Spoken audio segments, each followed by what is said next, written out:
예, 성경 봉독 보겠습니다. 에베소서 1장 4절 딱 한 절입니다. 예, 다 같이 읽도록 하겠습니다. 곧 창세 전에 그리스도 안에서 우리를 택하사 우리로 사랑 안에서 그 앞에 거룩하고 흠이 없게 하시려고. 아멘. 예, 잠시 기도하겠습니다. 아버지 감사합니다. 오늘은 인간론의 마지막 시간입니다. 특별히 남아있는 그 언약에 대해서 오늘은 살펴보고자 합니다. 정말 이 시간을 통해서 언약이 무엇이고 또 언약이 무엇인지 그 깨달아가는 그 과정 속에서 하나님께서 우리를 얼마나 많이 사랑하시는지를 먼저 깨닫게 하셔서 정말 그 사랑에 감사함으로 그 사랑을 보도하는 마음으로 정말 살아갈 수 있도록 아버지 오늘 이 시간 변화시켜 주시옵소서. 감사드리며 우리 예수 그리스도 이름으로 기도드립니다. 아멘. 할렐루야 반갑습니다. 예. 제가 지금 건망증이 좀 심해졌다고 그랬잖아요. 예. 제 거 개인 노트북을 또 안 가져와가지고 이렇게 교회 노트북하고 연결을 했습니다. 그래서 지시봉이 없네요. 예. 좀 그렇고요. 오늘은 이제 인간론 마지막 시간인데 이걸 두 개로 쪼개기도 애매해서 또 제목도 하나이고 하나로 갖고 오다 보니까 지난 시간들에 비하면 조금 내용이 좀 빡빡합니다. 그러다 보니까 이제 좀 더 재미가 없을 수가 있겠죠. 아무래도. 그래서 그래도 이제 우리가 반드시 알아야 되는 내용입니다. 그래서 우리가 조직 신학을 정확히 알아야만이 이단에 빠지지도 않고 또 이렇게 개인적으로 또 하나님께 묻고 묵상을 하면서 잘못된 이론에 빠지지도 않는다는 얘기입니다. 그래서 굉장히 중요하다라는 걸 다시 한번 강조를 해드리고요. 이번 주도 이제 그 지난주에서 이제 계속 살펴보는데 제목이 뭡니까? 오늘 주제가 언약입니다. 언약. 이 언약을 국어 사전에서는 말로써 약속함이라고 설명을 합니다. 그러니까 언약은 하나님께서 약속해 주신 것을 말하는 거죠. 자, 이 언약은요, 인간의 구원을 목적으로 하고 있는 언약입니다. 그러니까 하나님의 구원 계획 자체가 바로 뭐다? 언약이다라는 거예요. 그리고 이 언약이 성부 하나님만의 언약이 아니고요, 삼위일체 하나님 안에 있는 겁니다. 자, 언약은 그럼 계약인데요. 언약은 계약이에요. 우리가 만약 A라는 사람의 부동산을 B라는 사람이 구입하기로 계약을 했다라고 한다면 B는 어떻게 돼요? A한테 돈을 지불할 의무가 있게 되고 A는 그 돈을 바꿔서 자기 부동산을 B에게 넘겨줄 그런 의무가 있게 되죠. 그러니까 A가 됐든 B가 됐든 둘 다 어째요? 뭔가 해야 할 조건이 있게 되는 것이다 라는 거예요. 근데 우리를 구원하기 위해서 하나님께서 우리와 분명히 쌍방간에 언약을 하셨어요. 그죠? 근데 그럼에도 불구하고 이 구원의 언약에 대해서는 우리 인간이 할 수 있는 게 없더라는 겁니다. 분명 우리가 구원을 받게 되는 수혜자이고 하나님께서는 구원을 주시는 분이신데 우리 인간들은 왜 구원을 받아야 하는지 그 자체도 모르더라는 거예요. 여러분 전도하러 밖에 나가보세요. 사람들이 왜 구원받아야 되는지 아시던가요? 알던가요? 모릅니다. 몰라요.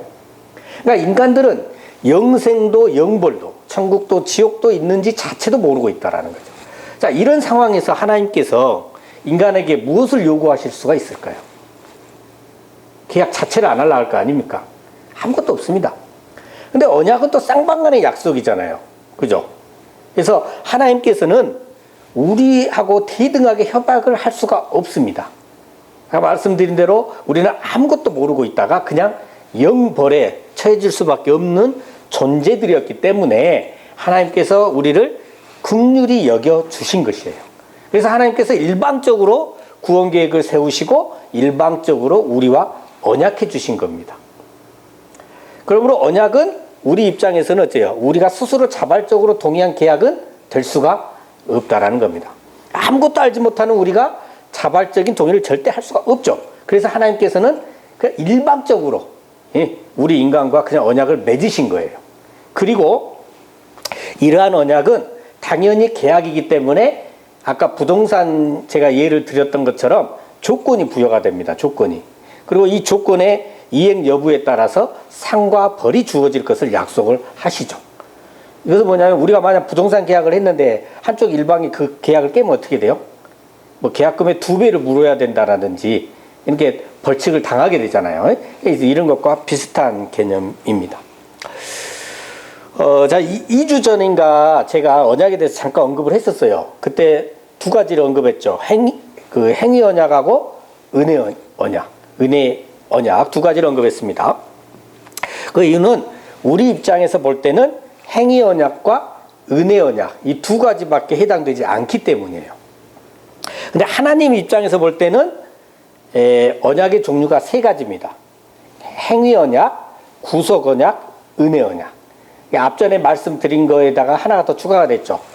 구속 언약이 더 추가가 됐습니다. 자, 그럼 먼저 이제 그 중에 행위 언약부터 보려고 하는데요. 행위 언약은 뭐예요? 이제 말씀드렸잖아요. 그죠? 첫째 아담이 타락하기 전에 아담의 뭐예요? 순종을 통해서 영생을 약속하신 체제입니다. 자, 이 행위 언약의 조건은 바로 뭐였어요, 그러면? 순종입니다, 순종. 그죠? 순종하면 뭐다? 영생. 순종하지 않으면 형벌로서 뭘 맞이합니까? 죽음을 맞이하게 되는 거죠. 자, 그럼 하나님께서는 어떤 순종을 명하셨습니까? 자, 창세기 2장 16절과 17절입니다. 다 같이 읽겠습니다. 시작. 여호와 하나님이 그 사람에게 명하여 이르시되 동산 각종 나무의 열매는 네가 임의로 먹되 선악을 알게 하는 나무의 열매는 먹지 말라. 네가 먹는 날에는 반드시 죽으리라 하시니라. 예. 그 동산 각종 나무의 열매는 네가 임의로 먹되 선악을 알게 하는 나무의 열매는 먹지 말라. 이것이 조건입니다. 그리고 만약 순종하지 않으면 네가 먹는 날에는 뭐요? 반드시 죽으리라는 거죠. 이것이 바로 뭡니까? 형벌입니다. 자, 창세기 2장 9절을 보면요. 동산에 아름답고 먹기에 좋은 나무가 나게 하시죠. 많이 있어요. 근데 동산 가운데 보니까 뭐가 있어요? 생명나무와 선악을 알게 하는 나무가 있었습니다. 동산 가운데 가장 잘 보이는 곳에 두 나무가 있습니다.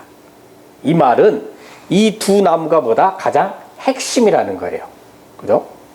자, 선악을 알게 하는 나무는 언약의 조건과 연동이 되는 나무이기 때문에 분명히 동산 중심에 자리를 잡고 있는 것이죠.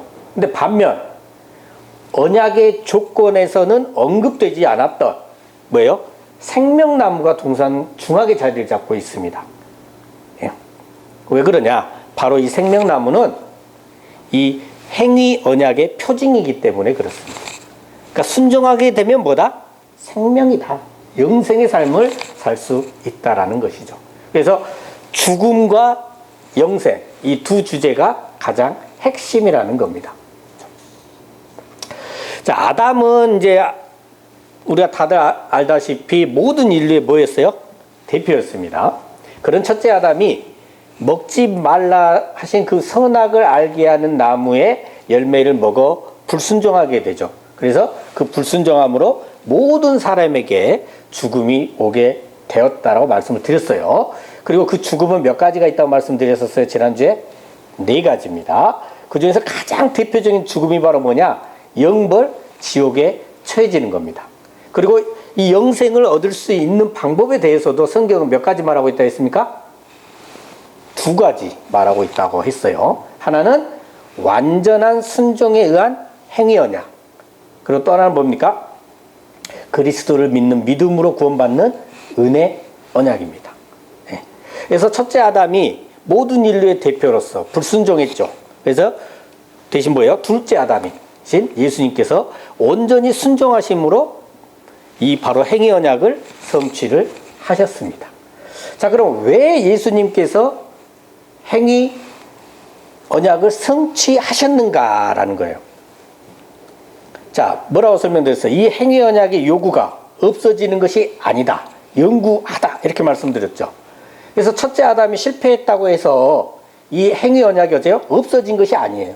영구히 유효합니다. 예, 영구히 유효합니다. 그러니까 우리가 영생하기 위해서는 어떻게 돼요? 이 행위 언약을 충족해 내야 하죠. 근데 우리가 구원받기 위해서 이 행위 언약을 성취를 해야 되는데 그게 안 되잖아요. 그게 안 됩니다. 그래서 예수님께서 우리를 대신하여 우리의 대표로 이 행위 언약을 성취를 하신 겁니다. 그래서 예수 그리스도께서는 두 번째 아담으로 오시는데 어떻게 오시냐면 우리와 똑같은 육체를 입고 오십니다.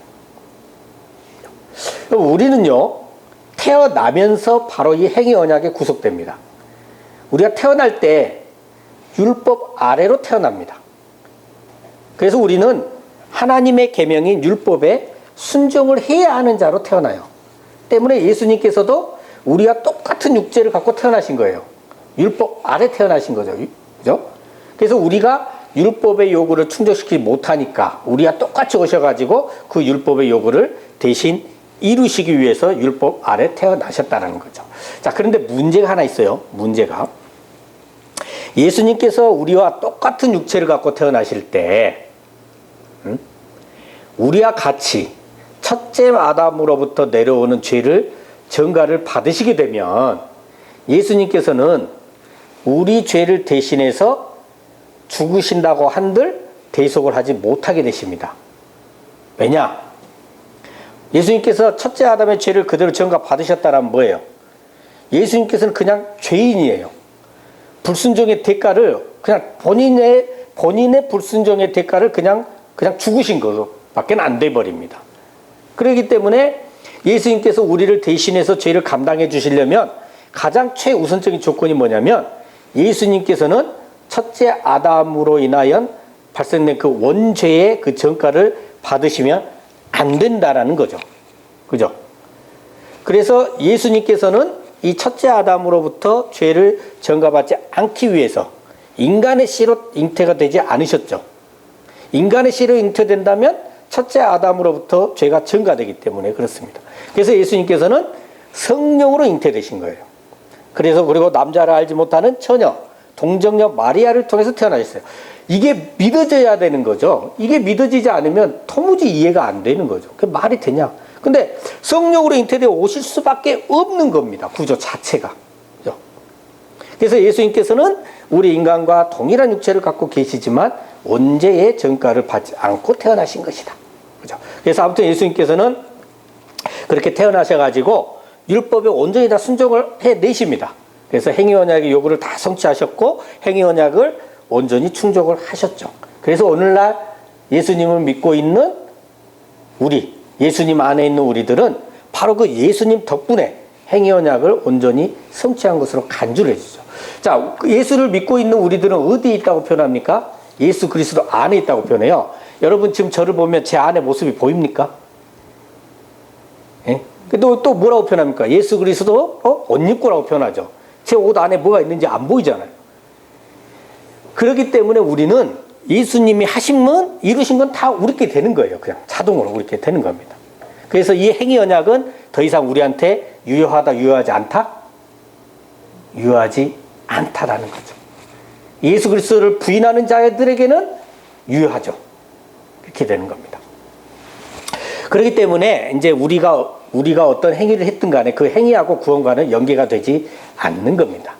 자, 그럼 여기까지 설명을 했음에도 불구하고 그러면 우리가 마음대로 살아도 되겠네라고 생각하시는 분이 있을 수도 있어요. 자, 근데 하나님의 자녀가 하나님의 뜻과는 별개로 산다. 예? 별개로 지 마음대로 산다. 이건 말이 안 되는 거죠. 그러니까 하나님의 자녀라면 하나님의 뜻에 순종하려고 노력을 할 것이고 그렇지 않고 세상을 향해 나아가고자 한다면 그것은 아마 구원받지 못한 세상에 속한 그러니까 하나님의 자녀가 아닐 수도 있다라는 거죠. 그러니까 그냥 우리는 하나님의 자녀이기 때문에 이 행위 언약 때문에 하나님께 순종하는 것이 아니라 우리가 하나님의 자녀이기 때문에 하나님의 뜻에 순종하려고 노력하며 살아가는 거죠. 그죠? 그렇게 살아가시는 그런 저와 여러분 되시기를 예수 그리스도의 이름으로 축원합니다. 예. 뭐 다들 아시겠지만 그래도 명확하게 짚어서 이해를 하고 지나가는 게 좋습니다. 그래 흔들리질 않아요. 자, 두 번째로 살펴볼 것은 구속 언약입니다. 별로 많이 안 들어보신 내용일 거예요. 근데 이게 굉장히 중요합니다. 굉장히 핵심이에요. 구속 언약도 사람의 구원에 관한 건데요. 이 사람의 구원에 관해서 성부 하나님과 성자 하나님 간에 맺은 언약이에요. 네. 성부 하나님, 성자 예수님, 누가 위고 아래고 없죠. 동등하신 분이세요. 그래서 성부와 성자가 맺은 바로 이 구속 언약은 어떠한 언약이다? 동등한 언약이지 하나님의 명령이나 하나님의 일방적이거나 또는 마지못해 허용하거나 그런 언약이 아니라는 겁니다. 자, 그리고 이 구속 언약도 당연히 언약이니까 조건이 있겠죠. 조건은 뭡니까? 예수 그리스도의 중보 사역입니다. 이게 조건이에요. 그러니까 중보 사역을 예수님께서 완수하시면 약속된 건 뭐냐면 부활과 성령의 보내심이에요. 이게 약속되어져 있습니다. 자, 구속 언약은 성자 예수님께서 성부 하나님과 상의하셔서 성자께서 스스로 우리를 위하여 대신 고난 받으시고 죽기까지 다 감당하시겠다라고 스스로 결정을 내리신 사랑의 언약입니다. 때문에 예수 그리스도는 그 구속 언약의 머리다라고 표현을 합니다. 그리고 우리 입장에서 보면 보증이 되십니다. 보증이란 말은 뭐냐면 예수님께서 우리를 대신해서 지실 의무를 다 대신 지시겠다라고 보증을 서신 것을 얘기하고요. 또 선택받은 우리들에게 있어서 구원을 보증해 주신 거예요. 구원을 보증해 주신 겁니다. 그래서 이러한 구속 언약의 특징을 보면요. 예수님 입장에서는 우리를 구원하시기 위해서는 어떻게 해요? 반드시 이 구속 언약, 이 계약에 순종을 해야 되죠. 그러니까 예수님 입장에서는 행위 언약이 됩니다. 이 구속 언약은. 그러면 이제 우리 입장에서 볼 때는요. 우리는 예수님을 믿기만 하면 되죠. 그래서 이제 다음에 설명드릴 은혜 언약의 근거가 되는 겁니다. 그래서 이게 굉장히 중요한 거거든요. 그러니까 결국 삼위일체 하나님께서 이 구속 언약을 통해서 지켜지지 못했던 행위 언약도 성취해내시고 연약한 우리들에게는 또 은혜 언약으로 구원의 길을 열어주신 거죠. 그러니까 결국 뭐냐면 삼위일체 하나님께서 모든 것을 그냥 다 하신 겁니다. 다 하신 겁니다. 그래서 굉장히 중요하다. 구속 언약이 그렇게 말씀을 드린 겁니다. 그래서 굉장히 중요하기 때문에 조금만 더 살펴볼게요.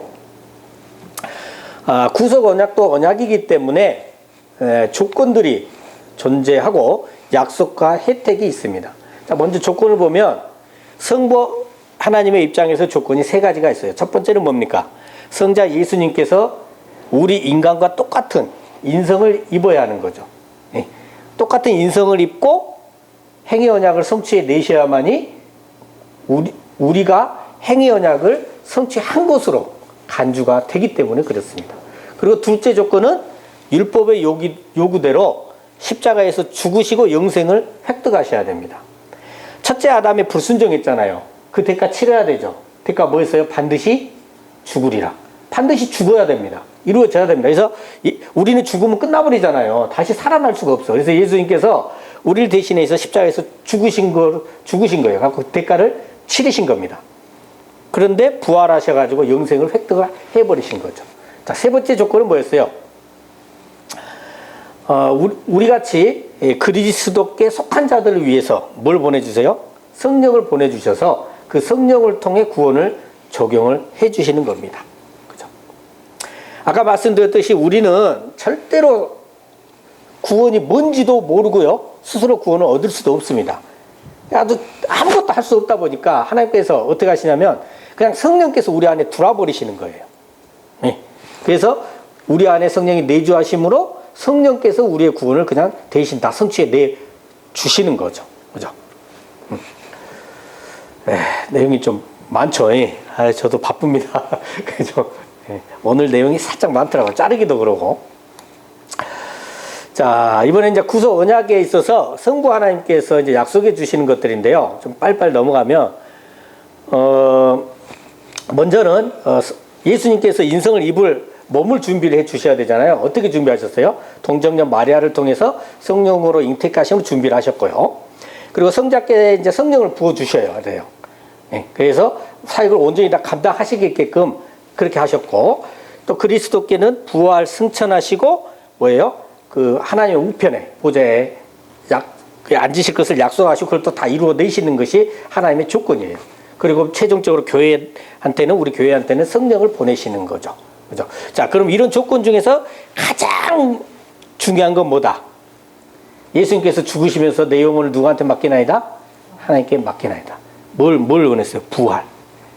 성부 하나님이 구속 언약에서 감당하셔야 될 가장 중요한 것은 부활이었다라는 거죠. 자, 마지막 이제 구속 언약의 혜택에서는, 근데 이 구속 언약의 혜택은 모든 사람에게 해당되는 것은 아니에요. 창세 전에 그리스도 안에서 택함을 받은 자들로 한정됩니다. 그래서 믿음이 없어서 믿지 못하는 자들은 예수님 안에 거하지 못할 것이고 아무런 혜택도 받지 못하게 되는 거죠. 자, 이제 마지막 세 번째인 은혜 언약에 대해서 살펴보겠습니다. 방금 살펴봤던 구속 언약과 지금 살펴보고자 하는 은혜 언약의 목적은 동일해요. 뭘로 동일합니까? 우리의 구원. 이게 동일합니다. 그럼 차이점은 뭐냐? 구속 언약은 성부와 성자 사이에 동등하게 맺어진 언약이라고 말씀드렸잖아요. 은혜 언약은 성부 하나님하고 택함을 받은 자들 사이에서 맺어진 하나님의 일방적인 언약이라는 것이 차이점이에요. 자, 구속 언약에서는 성자 하나님이신 예수 그리스도의 중보 사역이 굉장히 중요했습니다. 그러나 은혜 언약에서는 인간이 할 수 있는 것이 아무것도 없어요.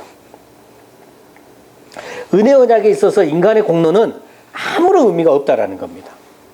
은혜 언약은 삼위일체 하나님과 사람이 당사자가 돼서 맺은 언약인데, 이 은혜 언약은 지금 우리가 지금 살고 있는 세계를 뭐라고 표현하냐면요, 시간의 영향을 받는 시간계 세상이라고 표현해야 됩니다. 시간도 창조물이거든요. 근데 우리 지금 시간의 영향을 받잖아요.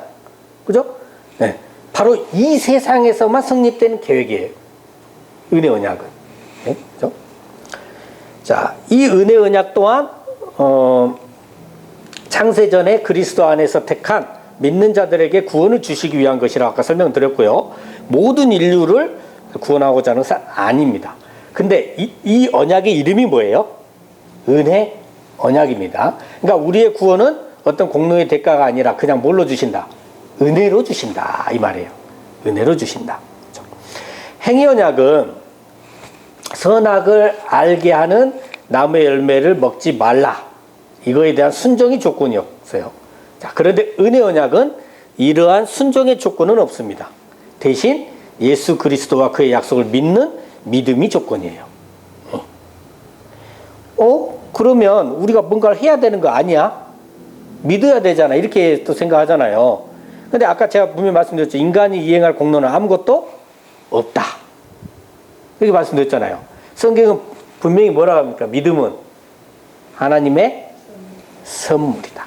그러니까 하나님께서 주신 선물, 나중에 설명을 드리겠는데요. 만약에 이 화분을 여러분에게 선물을 줬어요. 네. 줬어요. 그러면 일단 주면 받았죠. 이게 믿음의 화분이에요. 자, 그런데 어떻게 합니까? 내가 이 화분을 잘 관수를 못하면 점점 마르고 죽어가죠. 물도 주고 아껴주고 해야 어떻게 돼요?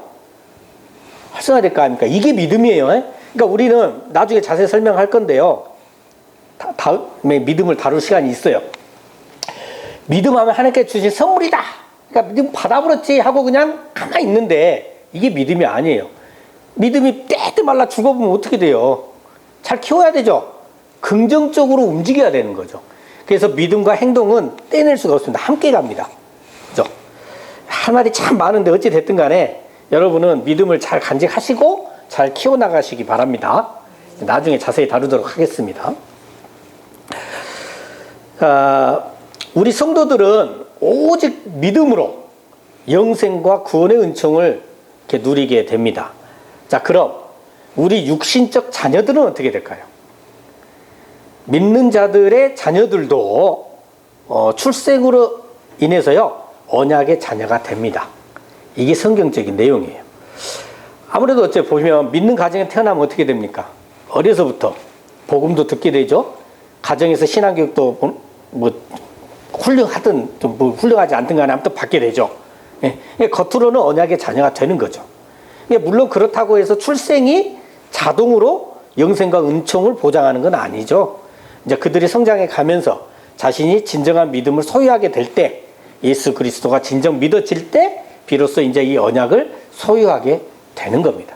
아무튼 불교 집에 태어난 것보다는 약속의 자녀가 맞는 겁니다. 그죠? 네. 자, 마지막으로 살펴볼 것이 이제 한 가지 있어요. 네. 기뻐하시는 말, 마지막. 그죠, 마지막. 네. 야, 어떻게 보면요, 어떻게 이렇게 딱 보면, 마치 행위 언약이 먼저 있었고, 그 다음에 불순종으로 인해서 이 행위 언약을 지킬 수 없게 되었고, 그로 인해 은혜 언약이 주어지게 된 것처럼 보인다는 거예요. 그렇게 보이죠? 예. 또 마치 율법이 먼저 있었고 율법으로 구원받을 수 없으니 다시 믿음이 주어진 것처럼 보인다라는 거나 똑같은 얘기예요. 그렇죠? 근데 성경은 율법이 먼저라고 합니까? 믿음이 먼저라고 합니까? 믿음이 먼저예요. 예. 아니 첫째 아담도 죄짓기 전에 하나님하고 대화하면서 하나님 믿고 잘 살고 있었잖아요. 믿음이 먼저예요, 믿음이.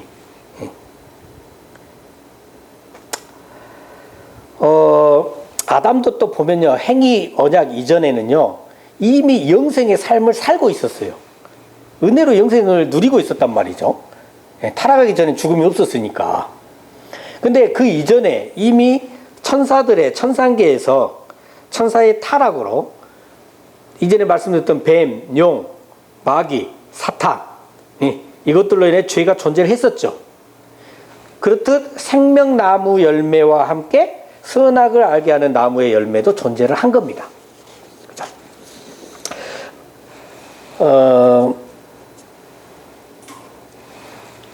자, 아무튼 율법보다 믿음이 먼저입니다. 그죠? 그리고 그렇듯이 행위 언약보다 뭐가 먼저다? 은혜 언약이 먼저다라는 거죠. 자, 은혜 언약은 모든 세대를 망라해 가지고요, 구원이라는 하나의 언약입니다. 그 말은 뭐냐? 오직 믿음만이 조건이고 중보자도 예수 그리스도로 동일하다는 겁니다. 그래서 은혜 언약은 시대에 따라 형태는 변화하지만 모든 시대에서 본질은 동일합니다. 그리고 은혜 언약은 온전한 순종을 전제로 하는 것도 아닙니다. 온전한 순종을 전제로 하는 것은 행위 언약이었죠. 은혜 언약은 오직 믿음만을 요구합니다. 믿음만을. 자, 그럼 우리를 대신해서 예수 그리스도께서 행위 언약을 다 이루셨잖아요. 이것은 시공간을 초월합니다. 그래서 과거, 현재, 미래 모두 적용이 됩니다.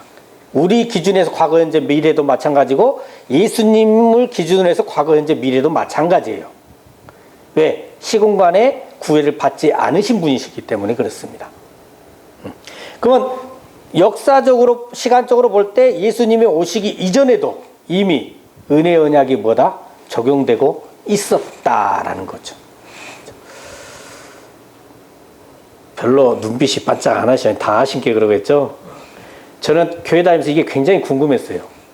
예수 그리스도를 믿기만 하면 구원을 받는다는데, 그럼 예수님 오시기 전에는 뭐야? 응? 뭐야? 자, 그러면 이 은혜의 언약이 어디서부터 나오냐? 창세기부터 나와요. 온시복음이라고 아시죠? 온시복음. 온시복음도 은혜 언약입니다. 자, 창세기 3장 15절 한번 다 같이 읽어볼까요? 여기까지입니다. 시작. 내가 너로 여자와 원수가 되게 하고 네 후손도 여자의 원son과 원수가 되게 하리니 여자의 후손은 네 머리를 상하게 할 것이요 너는 그의 발꿈치를 상하게 할 것이니라 하시고. 아담이 선악을 알게 하는 나무 열매를 먹은 후에 하나님께서 뱀에게 하신 말씀인 거잖아요. 여자의 후손은 네 머리를 상하게 할 것이요 저는 그의 발꿈치를 상하게 할 것이니라. 여자의 후손은 예수 그리스도를 말하는 것이고 이 온수의 복음은 예수님의 십자가 사역과 부활을 통한 은혜의 구원을 말씀하시는 겁니다. 그러니까 이 온시 복음 때부터 이미 은혜 언약은 시작된 것이죠. 자, 그리고 두 번째로 노아 언약. 노아 언약도 은혜 언약입니다.